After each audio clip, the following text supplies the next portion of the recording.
સ્કંદ પુરાણની કથાને આગળ વધારીએ. ભાગ 54. આ પ્રમાણે મહાત્મા ગલવની કરેલી સ્તુતિ સાંભળીને ભગવાને પ્રસન્ન થઈને તેમને ચારે હાથોથી ખેંચીને છાતીએ લગાવી લીધા અને પ્રેમપૂર્વક કહ્યું કે હે ગાલવ, હું તમારી તપસ્યા અને આ સ્તુતિથી બહુ સંતુષ્ટ છું તથા વરદાન આપવા માટે આવ્યો છું. ગાલવે કહ્યું કે હે નારાયણ, હે રમાનાથ, હે પીતાંબર, હે જગન્મય, હે જનાર્દન, હે જગદભામ, હે ગોવિંદ, હે નરકાંત, હું આપના દર્શન માત્રથી સર્વાધિક કૃતાર્થ થઈ ગયો. આનાથી વિશેષ બીજું વરદાન ક્યું હોઈ શકે? જેમના દર્શન યોગીઓને દુર્લભ છે, કર્મઠ લોકો પણ જેમના દર્શન કરી શકતા નથી, તે જ પરમાત્માના આજે હું સાક્ષાત દર્શન કરી રહ્યો છું. આથી વધારે બીજું ક્યું વરદાન હોઈ શકે? હે જગતપતિ, હે જનાર્દન, હું આટલાથી જ કૃતાર્થ થઈ ગયો. જેમના નામોનું સ્મરણ કરવા માત્રથી મહાપાતકી પણ મુક્તિને પ્રાપ્ત થઈ જાય છે, તે ભગવાન વિષ્ણુને હું અહીં પ્રત્યક્ષ જોઈ રહ્યો છું. હે પ્રભુ, આપના યુગલ ચરણાવિંદોમાં મારી અવિચલ ભક્તિ રહો. ભગવાન વિષ્ણુએ કહ્યું કે ગાલવ, મારામાં તમારી દ્રઢ તેમજ નિષ્કામ ભક્તિ થાય. પ્રારબ્ધના ફળ સ્વરૂપ આ શરીરનો અંત થયા પછી તમે મારા સ્વરૂપને પ્રાપ્ત થશો. હે મુનિશ્રેષ્ઠ, તમે આ પવિત્ર આશ્રમમાં રહો. આ ધર્મ પુષ્કરિણી પુણ્યપ્રદ અને પાપનાશક છે. આના કિનારે તપ કરનાર મનુષ્ય સિદ્ધિને પ્રાપ્ત થાય છે. પૂર્વકાળમાં ધર્મરાજે અહીં આવીને દક્ષિણ સમુદ્રના તટ પર મહાદેવજીનું ચિંતન કરતા રહીને તપસ્યા કરી હતી. તેથી આ તીર્થ ધર્મ પુષ્કરિણી નામે પ્રસિદ્ધ છે. ધર્મરાજની તપસ્યાથી પ્રસન્ન થઈને શૂલપાણી ભગવાન મહેશ્વર પોતાની પ્રભાથી 10 દિશાઓને પ્રકાશિત કરતા રહીને પ્રગટ થયા. ત્યારે ધર્મે તેમની આ પ્રમાણે સ્તુતિ કરી. હું જગતના સ્વામી ઓમકાર સ્વરૂપ ઈશ્વરને નમસ્કાર કરું છું. સમસ્ત દેવતા જેમના સ્વરૂપ છે, જે આદિ મધ્ય અને અંત રહિત છે, જેમના નેત્ર ભયંકર છે, તે વિશ્વરૂપ ઉર્વરેતા ભગવાન શંકરને હું નમસ્કાર કરું છું. જે સંપૂર્ણ જગતના આધાર, અનંત, અજન્મા અને અવિનાશી છે. યોગેશ્વર જેમને સદા પ્રણામ કરે છે, તે પુષ્ટિવર્ધક ભગવાન શિવને હું પ્રણામ કરું છું. જે સમસ્ત લોકોના સ્વામી છે, તે ભગવાન મહાદેવને નમસ્કાર છે. જેમના કંઠમાં નીલ ચિહ્ન છે, જે સમસ્ત જીવોનું પાલન કરનારા છે, તે ભગવાન મહેશ્વરને વારંવાર નમસ્કાર છે. સમસ્ત પાપોનો નાશ કરનારા ભગવાન શંકરને નમસ્કાર છે. સમસ્ત કામનાઓની વર્ષા કરનારા મહેશ્વરને નમસ્કાર છે. રુદ્રદેવને નમસ્કાર છે. સર્પોને આશ્રય આપનારા શિવને નમસ્કાર છે. ઉત્કૃષ્ટ ચિત્તના પ્રચેતા રૂપ શંભુને નમસ્કાર છે. હાથોમાં પિનાક અને ત્રિશૂળ ધારણ કરનારા આપને વારંવાર નમસ્કાર છે. ચૈતન્ય રૂપ શિવને નમસ્કાર છે. પુષ્ટિપાલક ઓમ મહેશ્વરને નમસ્કાર છે. સમસ્ત ક્ષેત્રોના સ્વામી ભગવાન પંચાનન શિવને નમસ્કાર છે. આ પ્રમાણે સ્તુતિ કરવાથી લોક કલ્યાણકારી ભગવાન શંકરે કહ્યું કે હે મહામતે ધર્મ, હું તમારા સ્તોત્રથી બહુ પ્રસન્ન છું. તમે મારી પાસે વરદાન માગો. ધર્મે કહ્યું કે હે પાર્વતી, હું સાદા આપનું વાહન થાઉં. શિવજીએ કહ્યું કે ધર્મ, તમે સદૈવ મનુષ્ય વડે પૂજાઓ. તમે મારું વાહન થાઓ. તમારું ધર્મનું સેવન કરનારા મનુષ્યોની સદા મારામાં ભક્તિ રહેશે અને તમે દક્ષિણ સમુદ્રના તટ પર જે તીર્થ બનાવ્યું છે, તે ધર્મ પુષ્કરિણી નામે પ્રસિદ્ધ થશે. આ પ્રમાણે તે ધર્મતીર્થ માટે વરદાન આપીને ભગવાન શંકર વૃષભરૂપધારી ધર્મ પર આરૂઢ થઈને કૈલાસ પર્વત પર ચાલ્યા ગયા. હે મહર્ષિ ગાલવ, તમે પણ આ ધર્મ પુષ્કરિણીના કિનારે તપસ્યા કરીને ત્યાં સુધી નિવાસ કરો, જ્યાં સુધી તમારા શરીરનો અંત ન થઈ જાય. આ પ્રમાણે કહીને ભગવાન વિષ્ણુ ત્યાં જ અંતર્ધ્યાન થઈ ગયા. ત્યારે મુનિશ્રેષ્ઠ ગાલવ ધર્મ પુષ્કરિણીના તટ પર ભગવાન વિષ્ણુના ધ્યાનમાં તત્પર થઈને રહેવા લાગ્યા. કોઈ સમયે માઘ માસમાં શુક્લ પક્ષની એકાદશી ઉપવાસ કરીને તેમણે રાત્રિ જાગરણ કર્યું અને બીજા દિવસે બારસે ધર્મ પુષ્કરિણીના જળમાં સ્નાન કરીને સંધ્યા વંદન અને નિત્યકર્મનું અનુષ્ઠાન કર્યું. ત્યારબાદ ભગવાન વિષ્ણુની પૂજા કરીને તેમણે આ પ્રમાણે સ્તુતિ કરી. ગાલવ બોલ્યા કે સહસ્ત્રો મસ્તક ધારણ કરનારા ભગવાન વિષ્ણુને હું નમસ્કાર કરું છું. મત્સ્ય, કુર્મ, વરાહ, નૃસિંહ, વામન, પરશુરામ, રામ, બલરામ, કૃષ્ણ તથા કલ્કી રૂપ ધારણ કરનારા ભગવાન વિષ્ણુને હું પ્રણામ કરું છું. જેઓ પ્રણતજનોના દુઃખોનો નાશ કરનારા અને સમસ્ત પ્રાણીઓના આધાર છે, તે આધાર્ય શૂન્ય વાસુદેવ ભગવાન જનાર્દનને હું પ્રણામ કરું છું. જેઓ સર્વજ્ઞ, સર્વના કરતા, સચ્ચિદાનંદ સ્વરૂપ, તર્કથી ન જાણી શકનારા તથા નામ નિર્દેશ રહિત છે, તે ભગવાન જનાર્દનને હું પ્રણામ કરું છું.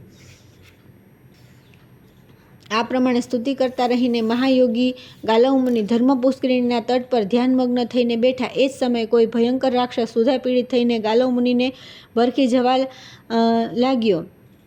તેણે ગાલવ મુનિને ઓચિંતા પકડી લીધા. ત્યારે ગાલવ મુનિએ શરણાગત રક્ષક દયાસાગર ચક્રપાણી ભગવાન નારાયણને વારંવાર પ્રોકાર કરીને કહ્યું કે હે પ્રભુ, મારી રક્ષા કરો, રક્ષા કરો. હે પરદેશ, હે પરમાનંદ, હે શરણાગત પાલક, હે કર્ણાસિંધો, મારી રક્ષા કરો. હે લક્ષ્મીકાંત, હે હરે, હે વિષ્ણુ, હે વૈકુંઠ, હે ગરુડધ્વજ, મારી રક્ષા કરો. હે દામોદર, હે જગન્નાથ, હે હિરણ્યશિપુ મર્દન, પ્રહલાદની જેમ મારી રક્ષા કરો. આ પ્રમાણે સ્તુતિ કરતા પોતાના ભક્ત ગાલવ મુનિના સંકટને જાણીને ચક્રપાણી ભગવાન વિષ્ણુએ ભક્તની રક્ષાને માટે પોતાના ચક્રને છોડ્યું. ભગવાનનું તે ચક્ર ધર્મ પુષ્કરિણીના તટ પર બહુ જ વેગથી આવી પહોંચ્યું. સુદર્શન ચક્રને જોઈને રાક્ષસ ત્યાંથી ભાગ્યો, પરંતુ જ્વાળામાળાઓથી વ્યાપ્ત તે ચક્રે ભાગી રહેલા તે રાક્ષસનું મસ્તક ધડથી અલગ કરી દીધું. ત્યારે ગાલવજીએ સુદર્શન ચક્રની આ પ્રમાણે સ્તુતિ કરી કે હે સંપૂર્ણ વિશ્વની રક્ષણા વ્રતધારી ચક્ર, તમને નમસ્કાર છે. ભગવાન નારાયણના કરકમળોને વિભૂષિત કરનારા હે સુદર્શન, તમને નમસ્કાર છે. મહાન ગર્જના કરનારા સુદર્શન, તમે યુદ્ધમાં અસુરોના સંહાર કરવામાં પ્રવીણ છો. ભક્તોની પીડાનો નાશ કરનારા હે સુદર્શન, તમને નમસ્કાર છે. હું ભયભીત છું, તમે મારા તમામ દોષોથી મારી રક્ષા કરો. હે સ્વામીન, હે પ્રભુ, હે સુદર્શન,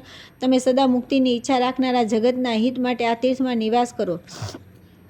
મહર્ષિ ગાલવના આ પ્રમાણે કહેવાથી ભગવાન વિષ્ણુના તે ચક્રે પોતાની સૂર્યદાથી તેમને પ્રસન્ન કરતા કહ્યું કે હે ગાલવજી, આ મહાપુણ્યમય પરમ ઉત્તમ ધર્મતીર્થ છે. હું સંપૂર્ણ લોકોના હિતના માટે આ તીર્થમાં સદા નિવાસ કરીશ. તમે સદા ભગવાન વિષ્ણુની ભક્તિ કરતા રહેશો. મારા નિવાસથી આ ધર્મ પુષ્કરિણી હવે ચક્રતીર્થના નામે પ્રસિદ્ધ થશે. જે મનુષ્ય આ મુક્તિદાયક ચક્રતીર્થમાં નિવાસ કરશે, તેમના કુળમાં પેદા થયેલા બધા પુરુષ પાપ રહિત થઈને ભગવાન વિષ્ણુના પરમધામમાં જશે. હે ગાલવ, જે લોકો અહીં પિતૃઓ માટે પિંડદાન કરે છે તે સ્વર્ગમાં જાય છે અને તેમના પિતૃઓ પણ અહીં તૃપ્ત થાય છે. આ પ્રમાણે કહીને ભગવાન વિષ્ણુનું તે ચક્ર ગાલવ મુનિની સામે જ ઓચિંતું તે પાપનાશીની ધર્મ પુષ્કરિણીમાં સમાઈ ગયું. ત્યારથી ધર્મતીર્થની ચક્રતીર્થ નામે પ્રસિદ્ધિ થઈ. આ પ્રસંગ મેં તમને બધાને સંભળાવ્યો. જે મનુષ્ય ધર્મતીર્થ ઉગ્ર સમાધિ યુગમાં સ્થિત ગાલવ મુનિ તથા સુદર્શન ચક્રોને એકવાર સ્મરણ કરે છે તે કદી પાપના ભાગી થતા નથી. ત્યાર પછી આવે છે સેતુ બંધન આરંભ કરવાની વાત તથા સેતુ યાત્રાનો ક્રમ અને વિધાન.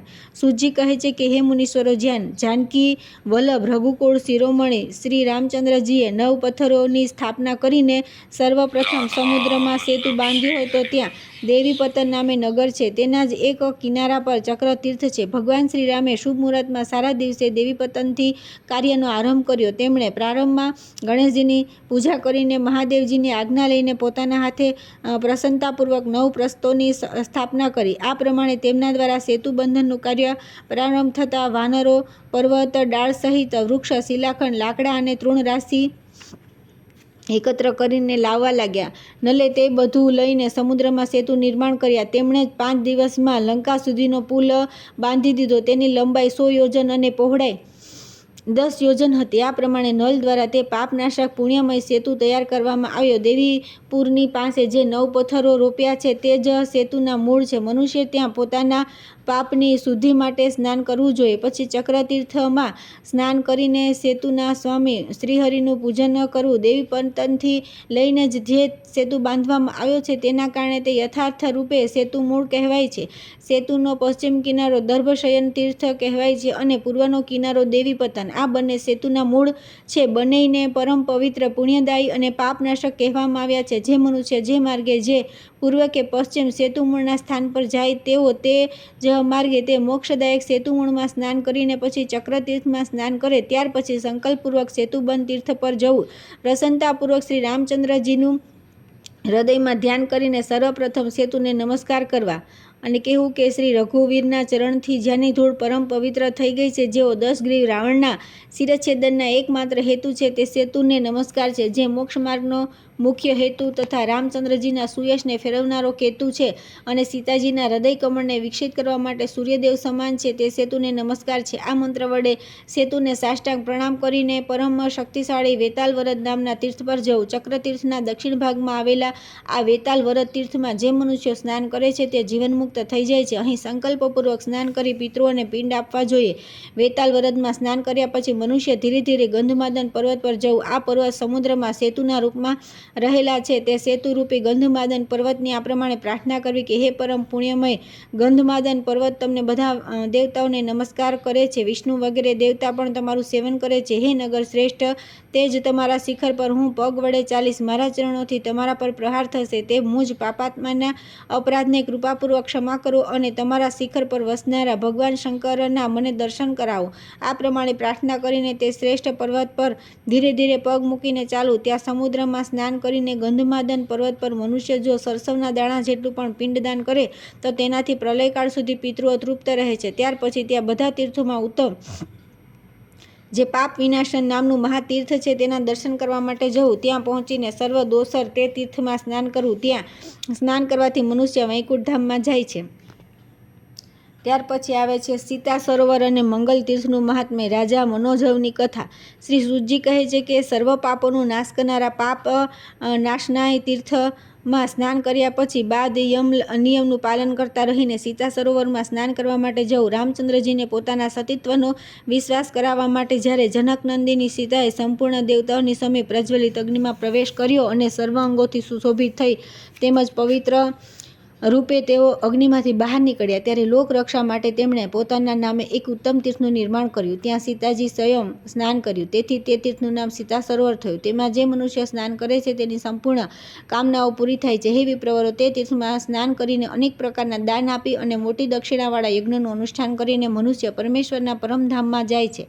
મહાપવિત્ર સીતાકુંડમાં સ્નાન કરી મનુષ્ય એકાગ્રચિત્તે મંગલ તીર્થની યાત્રા કરવી. ત્યાં ભગવાન વિષ્ણુના પ્રિય પત્ની લક્ષ્મીજીનો સદા નિવાસ છે. પૂર્વકાળમાં મનોજવ નામે ચંદ્રવંશમાં એક પ્રસિદ્ધ રાજા થઈ ગયા. તેમણે પ્રતિવર્ષ યજ્ઞો દ્વારા દેવતાઓને અન્નરાશિથી બ્રાહ્મણોને તથા શ્રાદ્ધથી પિતૃઓને તૃપ્ત કર્યા. તેઓ નિરંતર વેદોનો સ્વાધ્યાય કર્યા કરતા હતા. આ પ્રમાણે રાજા મનોજવ ધર્મપૂર્વક પૃથ્વીનું પાલન કરતા હતા. તેમના શાસનકાળમાં તે રાજ્યમાં એક પણ શત્રુ ન હતો. તેથી રાજાના મનમાં અહંકાર ઉત્પન્ન થઈ ગયો. જ્યાં અહંકાર હોય છે ત્યાં લોભ, મદ, કામ, ક્રોધ, હિંસા તથા મોહિત કરનારી અસૂયા બધા પ્રગટ થઈ જાય છે. અને જે પુરુષમાં આ બધા ઉત્પન્ન થાય છે તે પુત્ર, પૌત્રાદિ તથા સંપત્તિ સાથે પ્રાણ પણ ગુમાવી બેસે છે. તે રાજાના મનમાં એવો વિચાર ઉત્પન્ન થયો કે હું બ્રાહ્મણો પાસેથી પણ કર વસૂલ કરું, અને તેણે એનો અમલ શરૂ કરી દીધો. શિવ અને વિષ્ણુ વગેરે દેવ મંદિરોની સંપત્તિ પણ તેણે લઈ લીધી. અહંકારે તેની વિવેક બુદ્ધિ નષ્ટ કરી નાખી. તેથી તેણે બ્રાહ્મણોના ખેતર છીનવી લીધા. આ દુષ્કર્મનું પરિણામ એ આવ્યું કે એક બળવાન શત્રુએ આવીને તેના નગરને ઘેરી લીધું. રણદેશના રાજા ગોલભ જ તેના શત્રુ બની ગયા. ગોલભે ચતુર્ંગીની સેના સાથે આક્રમણ કર્યું. દુરાત્મા મનોજવનું ગોલભ સાથેનું યુદ્ધ 6 મહિના ચાલ્યું. અંતે ગોલભનો વિજય થયો. મનોજવ પરાજિત થઈને રાજ્યથી વંચિત થઈ ગયો. તે તેની પત્ની અને પુત્રની સાથે વનમાં ચાલ્યો ગયો. ગોલભ તે રાજ્યનું પાલન કરતા રહીને લાંબા સમય સુધી મનોજવ પુરીમાં રહ્યા. આ બાજુ એક દિવસ મનોજવનો બાળક પુત્ર ક્ષુધા-પીડિત થઈને માતા પિતા પાસે ભોજન માગવા લાગ્યો. પિતાજી, મને ખાવાનું આપો. મા, મને ભોજન આપો, ઘણી ભૂખ લાગી છે.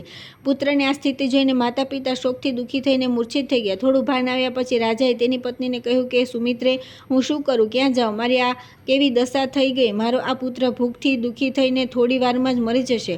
હાય, મેં બ્રાહ્મણોના ખેતર લઈ લીધા, વિષ્ણુ અને શિવ વગેરે દેવમંદિરોની સંપત્તિનું હરણ કરી લીધું. આવા દુષ્કર્મોની અધિકતાના કારણે જ ગોલભે મને પરાસ્ત કર્યો છે. મારી પાસે અન્નનો એક દાણો પણ નથી. હું નિર્ધન છું, દુઃખી છું અને સ્વયં પણ ભૂખ્યો તરસ્યો છું. આ સમયે આ ભૂખ્યા બાળકને અન્ન ક્યાંથી આપવું? આ પ્રમાણે વિલાપ કરતા રાજા મનોજવ અત્યંત ખિન્ન થઈને પૃથ્વી પર ઢળી પડ્યા અને મૂર્છિત થઈ ગયા. સુમિત્રા પતિને આ પ્રમાણે મૂર્છિત જોઈને તે પણ વિલાપ કરવા લાગી. તે સમયે મુનિવર પરાશરજી ફરતા ફરતા ત્યાં આવી ગયા. તેમને જોઈને પતિવ્રતા સુમિત્રાએ પુત્ર સહિત તેમના ચરણમાં પ્રણામ કર્યા. પરાશરજીએ સુમિત્રાને આશ્વાસન આપતા પૂછ્યું કે સુંદરી, તમે કોણ છો? આ તમારી આગળ કોણ પડ્યો છે અને આ બાળક કોણ છે? પતિવ્રતા સુમિત્રા બોલી કે હે મુનિ શ્રેષ્ઠ, આ મારા પતિ છે. આ ચંદ્રકાંત તમારો પુત્ર છે.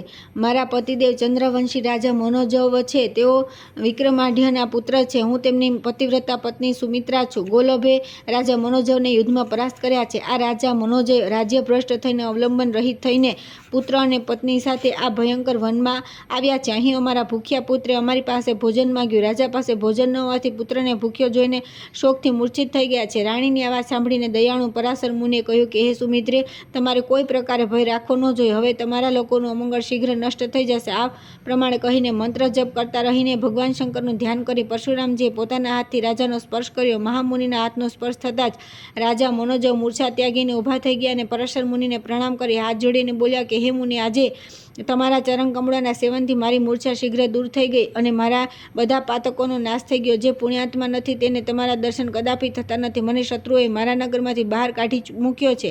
તમે તમારી કૃપા દ્રષ્ટિ વડે મારી રક્ષા કરો. પરાશરજી બોલ્યા કે હે રાજન, તમને શત્રુ પર વિજયી થવા માટે હું એક ઉપાય બતાવું છું. પરમ પુણ્યમય ગંધમાદન પર્વત પર જ્યાં શ્રી રામચંદ્રજીનો પરમ પુણ્યમય સેતુ છે, ત્યાં તમામ ઐશ્વર્યને આપનારું મંગલ તીર્થ છે. તે સરોવરમાં સર્વ લોકોનો ઉપકાર કરવા માટે રઘુનાથજી લક્ષ્મી સ્વરૂપા સીતાજીની સાથે સદૈવ સ્થિત રહે છે. તમે પુત્ર અને પત્ની સહિત ત્યાં જઈને ભક્તિપૂર્વક સ્નાન કરો. તે તીર્થના પ્રભાવથી તમે તમામ મંગલોની શીઘ્ર પ્રાપ્ત થશે અને યુદ્ધમાં શત્રુઓને જીતીને ફરી પોતાનું રાજ્ય પ્રાપ્ત કરી લેશો.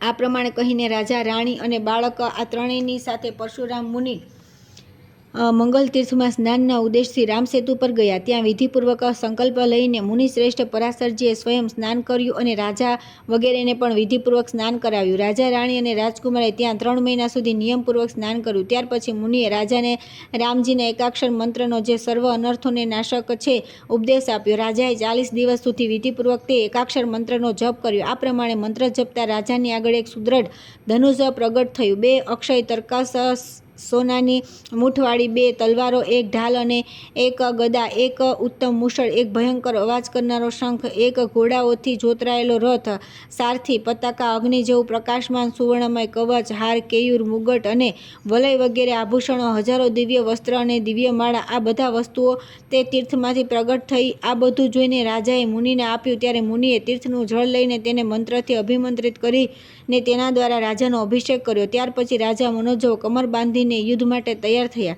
તેમને કવચ, ખડગ, ધનુષ અને બાણ ધારણ કર્યા. હાર, કેયુર, મુગટ અને કંકણ વગેરેથી વિભૂષિત થઈને દિવ્ય વસ્ત્રો ધારણ કરીને રથ પર બેઠા. મહામુનિ પરાશર રાજાને અંગ રહસ્ય પ્રયોગ અને ઉપસંહારની વિધિ સાથે બ્રહ્માસ્ત્ર વગેરેનો ઉપદેશ આપ્યો. રાજાએ રથ ઉપરથી ઉતરીને મુનિને પ્રણામ કર્યા અને આશીર્વાદ લઈને તેમની આજ્ઞા મેળવી તથા તેમની પરિક્રમા કરીને તેઓ પત્ની અને પુત્ર સાથે વિજય માટે તે રથ પર આરૂઢ થયા. નગરમાં પહોંચીને રાજાએ શંખનાદ કર્યો. શંખનાદ સાંભળીને ગોલપસેના તરત બહાર નીકળ્યા અને મનોજવ સાથે 3 દિવસ સુધી યુદ્ધ કરતો રહ્યો. ચોથા દિવસે મનોજવે યુદ્ધમાં બ્રહ્માસ્ત્રનો પ્રયોગ કરી સેના સહિત ગોલબને નષ્ટ કરી નાખ્યો. ત્યારબાદ સ્ત્રી અને પુત્ર સહિત નગરમાં આવીને રાજા સંપૂર્ણ પૃથ્વીનું પાલન કરવા લાગ્યો. ત્યાર પછી તેણે કદી અહંકાર ન કર્યો, અસૂયા વગેરે દોષોનો ત્યાગ કરી દીધો. અહિંસા, ઇન્દ્રિય સંયમ અને ધર્મમાં સદા તત્પર રહેવા લાગ્યો. આ પ્રમાણે હજારો વર્ષ સુધી રાજાએ પૃથ્વીનું પાલન કર્યું. પછી વિરક્ત થઈને પોતાના પુત્રને રાજ્ય આપીને તે ગંધમાદન પર્વત પર ચાલ્યો ગયો. ત્યાં હૃદયથી ભગવાન સદાશિવનું ધ્યાન કરતા રહીને તપસ્યા કરવા લાગ્યો. ત્યાર પછી થોડા જ સમયમાં શરીરનો ત્યાગ કરીને મનોજવે તે તીર્થના પ્રભાવથી શિવલોકમાં પ્રસ્થાન કર્યું. તેની પત્ની સુમિત્રા પણ તેના શરીરનું આલિંગન કરીને ચિતા પર આરૂઢ થઈ ગઈ અને પતિલોકને પ્રાપ્ત થઈ. તેથી મંગલ તીર્થ સર્વથા પ્રયત્ન કરીને સેવન કરવા યોગ્ય છે. આ તીર્થ અતિશય સુંદર અને કલ્યાણમય છે. મનુષ્યને સદા ભોગ અને મોક્ષપ્રદ છે. એ પાપ રાશિરૂપી ઘાસ અને રૂના ઢગલાને બાળવા માટે અગ્નિ સમાન છે. મોક્ષ પ્રાપ્તિ માટે આ તીર્થનું સેવન કરવું જોઈએ. ત્યાર પછી આવે છે એકાંત રામનાથ, બ્રહ્મકુંડ, હનુમતકુંડ અને અગસ્ત્ય તીર્થનું મહાત્મય. શ્રી સુજી કહે છે કે મંગલ નામના મહાતીર્થમાં સ્નાન કરીને પાપરહિત થયેલ મનુષ્ય એકાંત રામનાથ નામના ઉત્તમ ક્ષેત્રમાં જવું. ત્યાં સર્વ લોકો પર અનુગ્રહ કરવાની ઈચ્છાથી જગદીશ્વર ભગવાન શ્રી રામચંદ્રજી, સીતા, લક્ષ્મણ, હનુમાન વગેરે વાનરોની સાથે સદા નિવાસ કરે છે. ત્યાં અમૃત વાપિકા નામે એક પુણ્યદાયીની પુષ્કરિણી છે, જેમાં ડૂબકી મારનાર મનુષ્યોને જરા મૃત્યુનો ભય રહેતો નથી. જે મનુષ્ય શ્રદ્ધાપૂર્વક તે અમૃત પીવામાં અમૃત વાપીમાં સ્નાન કરે છે, તે ભગવાન શંકરના પ્રસાદથી અમૃત તત્વને પ્રાપ્ત થાય છે. જે મનુષ્ય આ તીર્થમાં સાવધાન થઈ 3 વર્ષ સુધી સ્નાન કરે છે, તેમને મોક્ષની પ્રાપ્તિ થાય છે. ઋષિઓએ પૂછ્યું કે હે સુજી, તે ક્ષેત્રનું નામ એકાંત રામનાથ કઈ રીતે પડ્યું? શ્રી સુજી બોલ્યા કે પૂર્વકાળમાં દશરથનંદન શ્રી રામચંદ્રજી, સુગ્રીવ, વિભીષણ, લક્ષ્મણ અને મંત્રજ્ઞ હનુમાન આ બધાની સાથે વાનરો દ્વારા બંધાયેલા સેતુ પર સમુદ્રની વચ્ચે એકાંત પ્રદેશમાં મનમાં ને મનમાં સીતાનું ચિંતન કરતા કંઈક ચર્ચા કરવા લાગ્યા. તે સમયે સમુદ્ર પોતાના ઊંચા તરંગો સાથે જોરજોરથી ગર્જના કરવા લાગ્યો. તેનો ભયંકર અવાજ વધતો જ ગયો. તેથી આ બધા એકબીજાની વાત સાંભળી શકતા ન હતા. ત્યારે રામચંદ્રજીએ બળપૂર્વક સમુદ્રને કાબૂમાં કરી રાક્ષસોને મારવા વિશે એકાંતમાં તે બધાની સાથે ચર્ચા વિચારણા કરી. તેથી તે ક્ષેત્રનું નામ એકાંત રામનાથ થયું. તે સ્થાન પર આજે પણ સમુદ્રનું જળ નિશ્ચળ અને શાંત દેખાય છે. જે લોકો ત્યાં જઈ અમૃત વાપીમાં સ્નાન કરશે અને શ્રી રામ વગેરેની સેવામાં તત્પર થશે, તે બધા મુક્તિને પ્રાપ્ત થશે. અમૃત વાપીમાં સ્નાન અને એકાંત રામનાથનું સેવન કરી જીતેન્દ્રિય મનુષ્ય બ્રહ્મકુંડમાં સ્નાન કરવા જવું. ગંધમાદન પર્વત પર સેતુના મધ્ય ભાગમાં તે મહાતીર્થ બ્રહ્મકુંડ વિદ્યમાન છે. બ્રહ્મકુંડના દર્શન તમામ પાપ રાશિનો નાશ કરનાર છે. તે લાખો બ્રહ્મહત્યાઓનું નિવારણ કરનાર છે. બ્રહ્મકુંડની ભસ્મનું જે ત્રિપુંડ કરે છે, તે મોક્ષ તેમના હાથમાં છે. જે મનુષ્ય આ તીર્થમાં આવીને સ્નાન કરે છે, તે અવશ્ય મહાદેવજીનું સાયુજ્ય પ્રાપ્ત કરી લે છે. જે એકવાર બ્રહ્મકુંડમાં સ્નાન કરી લે છે તેના માટે મોક્ષધામના દરવાજા ખુલી જાય છે. આ ઉત્તમ કુંડ દેવતા, મનુષ્ય અને મુનીશ્વરોથી વંદિત, સર્વના સંસાર બંધનના નાશક, શુભકારક, સર્વ પાપ હારક તથા સંપૂર્ણ મનોરથો પૂર્ણ કરનાર છે. મહાપુણ્યમય બ્રહ્મકુંડમાં સ્નાન કર્યા પછી એકાગ્રચિત્તે મનુષ્ય હનુમતકંડ પર જવું. પૂર્વકાળમાં સમસ્ત રાક્ષસોના વધ થઈ ગયા પછી જ્યારે યુદ્ધ સમાપ્ત થઈ ગયું અને શ્રી રામચંદ્રજી વગેરે લંકામાંથી પાછા ગંધમાદન પર્વત પર આવી ગયા ત્યારે પવનપુત્ર હનુમાનજીએ સર્વ લોકો પર ઉપકાર કરવા માટે પોતાના નામે એક તીર્થનું નિર્માણ કર્યું જે સર્વ તીર્થોથી શ્રેષ્ઠ છે. તેમાં સ્નાન કરીને મનુષ્ય સનાતન શિવલોકને પ્રાપ્ત થયા છે. પૂર્વકાળમાં ધર્મસુખ નામે પ્રસિદ્ધ એક રાજા રાજ્ય કરતા હતા. તેઓ શત્રુ વિજય, પરમ ધાર્મિક, પ્રજાપાલન પરાયણ તથા નીતિમાન હતા. તેમને 100 પતિવ્રતા સ્ત્રીઓ હતી, પરંતુ રાજાના વંશની વૃદ્ધિ કરનાર એક પણ પુત્ર ન થયો. ત્યારે રાજાએ બ્રાહ્મણોને કહ્યું કે હે વિપ્રવરો, મેં બહુ જ વિચાર કરીને 100 સ્ત્રીઓ સાથે લગ્ન કર્યા. તે બધાની સાથે રહીને મારી વૃદ્ધાવસ્થા આવી ગઈ. તેથી તમે એ જણાવો કે કયા ઉપાયથી મને ઘણા પુત્રો થશે. મારી દરેક પત્નીને એક એક ગુણવાન પુત્ર થાય એવો પ્રયત્ન વિચારો. નાનું, મોટું અથવા દુષ્કર કર્મ કેમ ન હોય, જો તેનાથી આ કાર્ય સિદ્ધ થતું હોય તો તે હું અવશ્ય કરીશ. રાજાના આ પ્રમાણે પૂછવાથી બધા ઋત્વિજ અને પુરોહિત જે બધાએ મળીને જે નિશ્ચય કર્યો હતો તે પોતાના વિચાર પ્રગટ કરતા કહ્યું કે રાજન, કોઈ પરમ પવિત્ર ગંધમાદન પર્વત છે જે દક્ષિણ સમુદ્રની વચ્ચે સેતુરૂપે વિદ્યમાન છે. ત્યાં લોકવિખ્યાત હનુમતકુંડ છે જે મહાન દુઃખોનો નાશ કરનાર અને સ્વર્ગ તથા મોક્ષરૂપી ફળ આપનાર છે. તે નરકોના ક્લેશનો નિવારક તથા દરિદ્રતાને દૂર કરનાર છે. પુત્રહીન મનુષ્યોને પુત્ર અને સ્ત્રીહીન પુરુષોને સ્ત્રી આપનાર છે. ત્યાં સંયમપૂર્વક સ્નાન કરીને તમે એકાગ્રચિત્તે તે તીર્થના તટ પર પુત્રેષ્ટિ યજ્ઞ કરો. તેનાથી તમારી 100 સ્ત્રીઓને એક એક પુત્ર પ્રાપ્ત થઈ શકે છે. આ સાંભળીને રાજા ધર્મસુખ પોતાની સ્ત્રીઓ, મંત્રીઓ, સેવકો અને પુરોહિતજીને સાથે લઈને યજ્ઞની આવશ્યક સામગ્રી સહિત દક્ષિણ સમુદ્રના કિનારે ગંધમાદન પર્વત પર ગયા. ત્યાં હનુમતકુંડ પર જઈને તેમણે સૈનિકોની સાથે સ્નાન કર્યું. આ પ્રમાણે તેઓ આ સ્થાન પર 1 માસ સુધી રોકાઈને પ્રતિદિન સ્નાન કરતા રહ્યા. ત્યાર પછી વસંત ઋતુ આવતા ચૈત્ર માસમાં પુરોહિત સહિત રાજાએ પુત્રેષ્ટિ યજ્ઞનો પ્રારંભ કર્યો. પુરોહિત અને ઋત્વિજોએ વિધિપૂર્વક બધા કર્મ સંપન્ન કર્યા. સપત્નીક રાજાનો જ્યારે તે યજ્ઞ સમાપ્ત થયો ત્યારે પુરોહિતે હવનમાંથી બચેલા હવિષ્યને લઈને રાજાની બધી પત્નીઓને આપ્યો. ત્યારબાદ રાજા ધર્મસખે પોતાની 100 પત્નીઓ સાથે યજ્ઞાંત સ્નાન કર્યું અને ઋત્વિજોને બહુ દક્ષિણા આપી. આ પ્રમાણે યજ્ઞ સમાપ્ત કરી મંત્રી પરિવાર અને પત્નીઓ સાથે તે ધર્માત્મા રાજા પ્રસન્નતાપૂર્વક પોતાની રાજધાનીમાં આવી ગયા. થોડા સમયમાં જ્યારે 10 માસ વ્યતીત થઈ ગયા ત્યારે તે 100 સ્ત્રીઓએ 100 ગુણવાન પુત્રોને જન્મ આપ્યો. હે બ્રાહ્મણો, જ્યારે તે બધા પુત્ર યુવાન થયા ત્યારે રાજાએ તેમને રાજ્ય વહેંચીને આપી દીધું અને સ્વયં પોતાની સ્ત્રીઓ સાથે ગંધમાદન પર્વત પર હનુમતકુંડના કિનારે જઈને તપસ્યા કરવા લાગ્યા. ભગવાન શંકરનું ધ્યાન કરતા રહીને તપસ્યામાં તત્પર થયેલા રાજાએ જ્યારે ત્યાં ઘણો સમય વીતી ગયો પછી તેઓ મૃત્યુને પ્રાપ્ત થયા. તેમની પત્નીઓએ તેમનું જ અનુસરણ કર્યું. રાજાના જ્યેષ્ઠ પુત્ર સુચંદે પિતા માતાના દાહ સંસ્કાર કરીને શ્રદ્ધાપૂર્વક શ્રાદ્ધ સુધીના બધા કર્મ કર્યા. રાજા પત્નીઓ સહિત વૈકુંઠલોકમાં ગયા. સુચંદ્ર વગેરે બધા મહાતેજસ્વી રાજકુમાર આપસમાં ઈર્ષ્યાદ્વેષનો ત્યાગ કરી પોતપોતાના રાજ્યનો ઉપભોગ કરવા લાગ્યા. તેથી સમસ્ત કામનાઓની સિદ્ધિ માટે મનુષ્ય હનુમાનજીના કુંડમાં સ્નાન કરવું. હનુમતકુંડમાં સ્નાન કરીને એકાગ્રચિત્તે અગસ્ત્ય તીર્થમાં જવું. આ તીર્થનું નિર્માણ સાક્ષાત અગસ્ત્યજીએ કર્યું. એકવાર અગસ્ત્યજી દક્ષિણ દિશામાં ભ્રમણ કરતા કરતા ગંધમાદન પર્વત પર ગયા. ત્યાં ગંધમાદનનું મહાત્મય જાણીને મહર્ષિ અગસ્ત્યે પોતાના નામથી આ મહાપુણ્યદાયી તીર્થ બનાવ્યું. તેઓ આજે પણ પોતાના ધર્મપત્ની લોપામુદ્રા સાથે ત્યાં નિવાસ કરે છે. તેમાં સ્નાન અને જલપાન કરવાથી મનુષ્યનો પુનર્જન્મ થતો નથી. ત્યાર પછી આવે છે રામતીર્થ, લક્ષ્મણ તીર્થ અને જટાતીર્થનો મહિમા. શ્રી સુતજી કહે છે કે અગસ્ત્ય તીર્થમાં સ્નાન કર્યા પછી સર્વ પાપોથી મુક્ત થવા માટે પરમ પવિત્ર રામકુંડ પર જવું. રઘુનાથજીનું તે પવિત્ર સરોવર પુણ્યદાયક તથા પાપ નિવારક છે. રામકુંડના કિનારે કરેલો થોડી દક્ષિણાવાળો યજ્ઞ પણ પૂર્ણ ફળપ્રદ થાય છે. એ જ પ્રમાણે સ્વાધ્યાય અને જપ પણ અલ્પ હોય તો પણ આ સ્થળના પ્રભાવથી પૂર્ણ ફળ આપે છે. રામકુંડના કિનારે જો મુઠ્ઠી અન્ન પણ વેદજ્ઞ બ્રાહ્મણને આપવામાં આવે તો તે અનંત ગણું ફળ આપનારું થાય છે. હે વિપ્રવરો, મુનિવર અગસ્ત્યના એક શિષ્ય મુનિ હતા જે પોતાના મન અને ઇન્દ્રિયોને સંયમમાં રાખતા હતા. તેમનું નામ સુતીક્ષ્ણ હતું. તેઓ ભગવાન શ્રી રામના ચરણાવિંદોનું ચિંતન કરતા રહીને રામકુંડના તટ પર અત્યંત દુષ્કર તપસ્યા કરવા લાગ્યા. દરરોજ શ્રી રામચંદ્રજીના સદાક્ષર મંત્ર રૂપી મંત્રરાજના 5000 જપ કરતા હતા. આળસ છોડીને રઘુનાથ સરોવરના જળમાં સ્નાન કરતા, ભિક્ષાનો આહાર કરતા તથા ક્રોધને કાબૂમાં અને ઇન્દ્રિયોને વશમાં રાખતા હતા. આ પ્રમાણે તેમનો ઘણો સમય વ્યતીત થઈ ગયો. એક દિવસ સુતક્ષ્ણજી સીતા સહિત શ્રી રામનું ધ્યાન કરતા રહીને